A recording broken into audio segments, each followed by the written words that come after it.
Dans la banlieue de New Delhi, à quelques mètres des immeubles de bureaux en construction, une cinquantaine de familles vivent dans ce bidonville.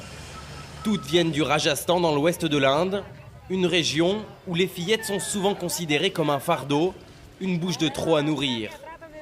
Les familles préfèrent donc les marier très jeunes.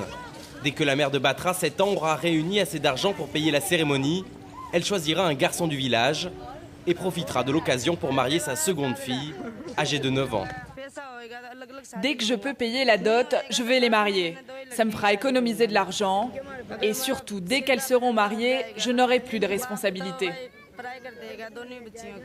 Ça te plaît l'idée de te marier? Moi, je vais aller à l'école. Et toi, tu as envie d'être mariée? Mais si, elle sera mariée comme nous. Faut qu'elle arrête de faire sa timide, elle. Les enfants mariés ont souvent le même âge. Le mari de Sonia est ouvrier dans le bâtiment comme la plupart des hommes. Elle s'occupe de leur enfant, né il y a 6 mois dans le bidonville. Tu as quel âge? 15 ans, Tu étais mariée à quel âge? 10 ans. Comme toutes les fillettes, Sonia est devenue une esclave ménagère après son mariage, pour le plus grand bonheur de sa belle-mère. On l'a choisie parce qu'elle pouvait nous aider. Elle s'occupe du bébé, elle fait à manger et elle nous sert. Comme ça, j'ai plus besoin de travailler, je peux me reposer.